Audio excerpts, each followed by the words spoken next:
Mimi naitwa Rogediba, ndio hiyo kibande yangu. Ndio.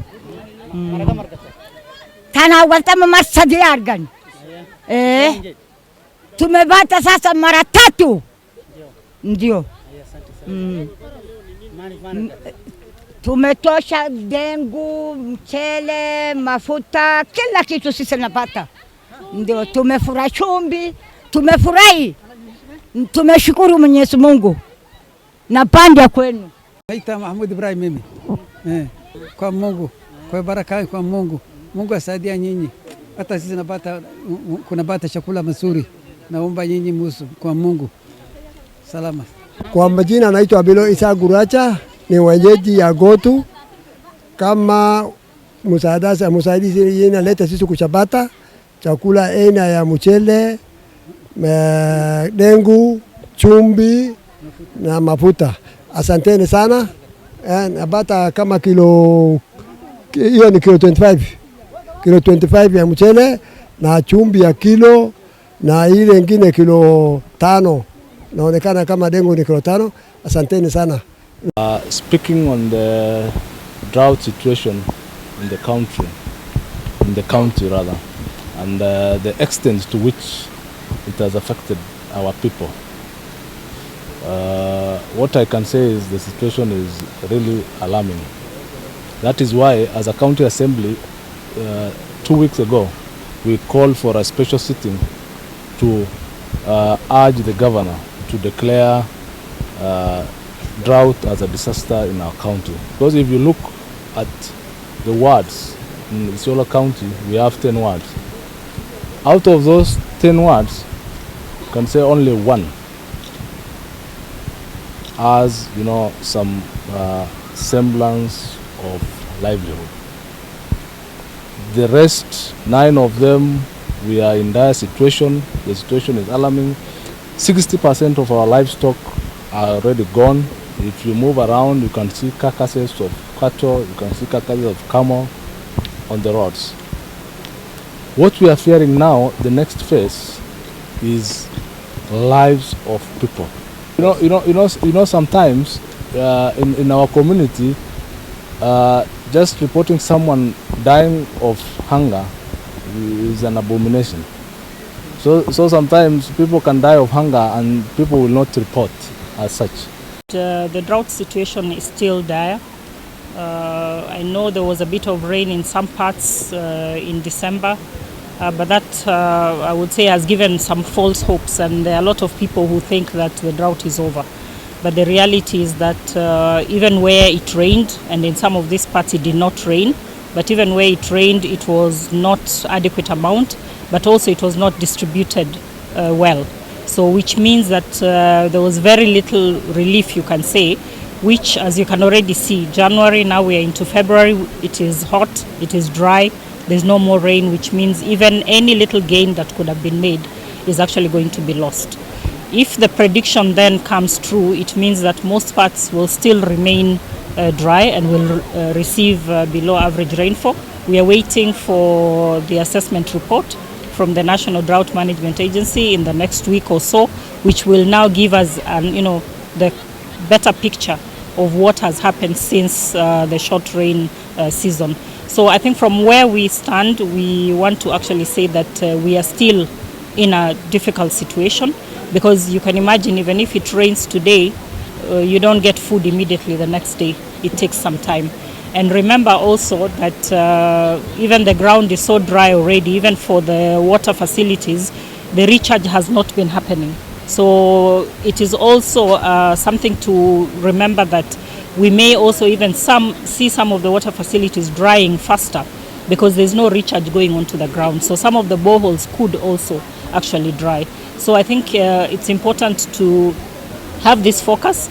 But as a society also, what we are really encouraging is that in all these counties, especially the ones that have already been put in the level of alarm, we must start to be a little bit more focused, looking out for those that are most vulnerable. Because sometimes we generalize the county, but there could be some pockets that are very, very affected. And usually those are also the ones that are not easy to reach. So a lot of people may not even get there. and those are the ones that will end up actually being in a very bad situation. So we think that kind of mop-up will be important, but also how do we sustain the support, because you give food today, you go away tomorrow, there's no food, the food is finished, people will relapse. So how do we ensure that people get a sustained support until they can be able to actually get in a good position? But I think we need to keep the focus, we need to keep the messaging that the drought is still here and we still need to do a lot more about it. For us, we are mostly looking at this region. So we are talking about Isiolo, Samburu, Marsabit, all the way to Turkana, Garissa, Wajir, Mandera. And then you have, of course, now some of the other pockets like in Tana River, Kilifi, some of the parts of Ukambani. So it is actually in a lot of these counties, but we try to focus to just see where maybe the support also hasn't reached, because we complement what others are doing, but also what government and you can say the stakeholders are also looking at. No, the steering committee has been working. I think there was an announcement to say that we have received more than 600 million into the kitty. There is still a lot more that is expected in the next few days.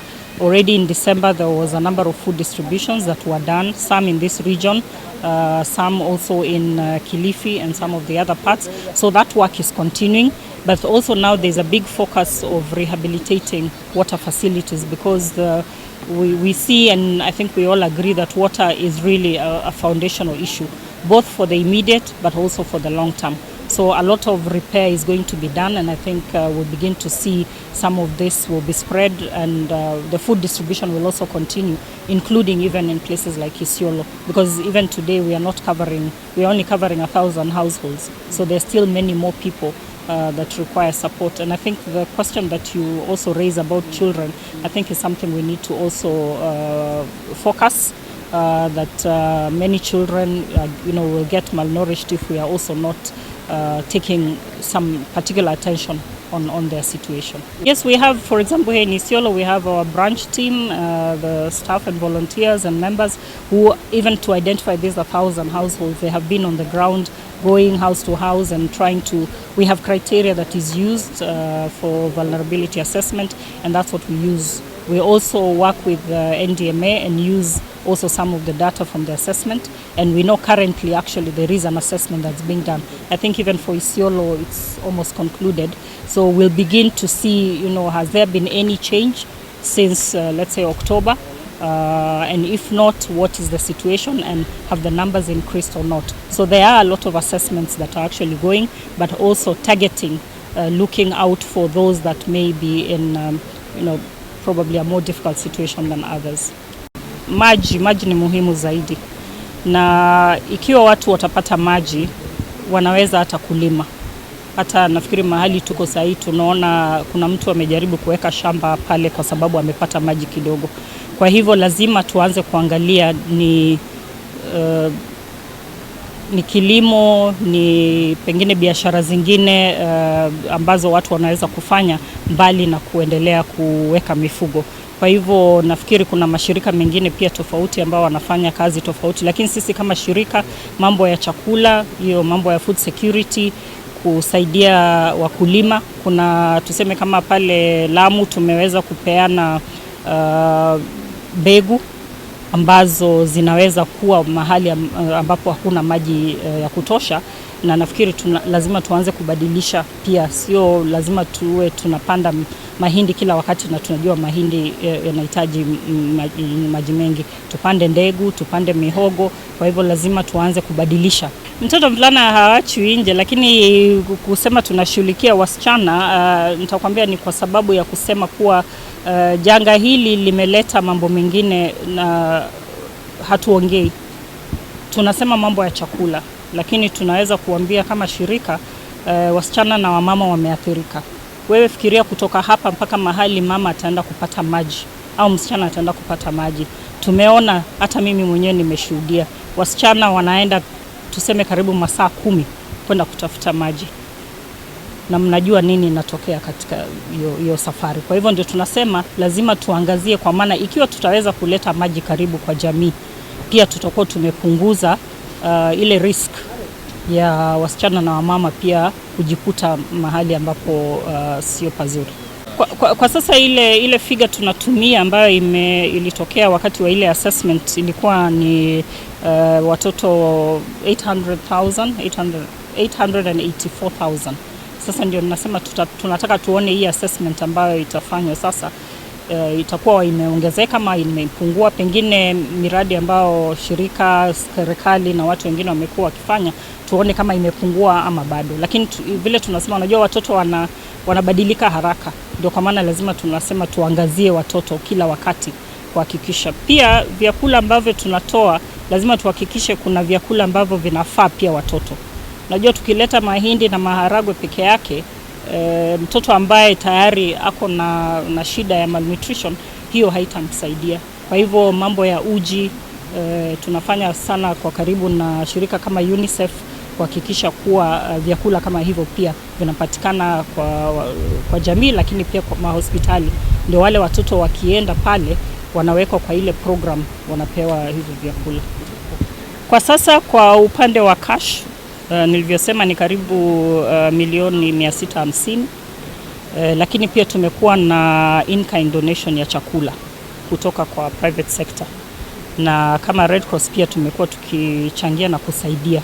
Serikali pia imekuwa ikinunua chakula na hiyo imekuwa pia tunagawia jamii, lakini pia mchango unaendelea. Nilivyosema kuna mambo ya chakula, kuna mambo ya maji. Sasa hizi kuna tuseme plan ya kuhakikisha kuwa tumefanya rehabilitation ya zaidi ya water facilities karibu 190. Kwa hivyo hivi karibuni mtaanza kusikia pia mambo kama hayo. Alafu kuna ile mambo ya cash transfer. Hiyo pia ni jambo ambalo tunaangazia. Sana sana tunasema ni afadhali ikiwezekana tufanye cash transfer, lakini kama kuna soko. Kwa maana mahali pengine unaweza kupatia watu pesa lakini hakuna soko. Lakini kama kuna soko ni afadhali watu wapewe pesa waweze kununua chakula, na pia inasaidia pia ule mwananchi ambaye ako na biashara yake kidogo, pia inachangia kuhakikisha kwa biashara inaendelea.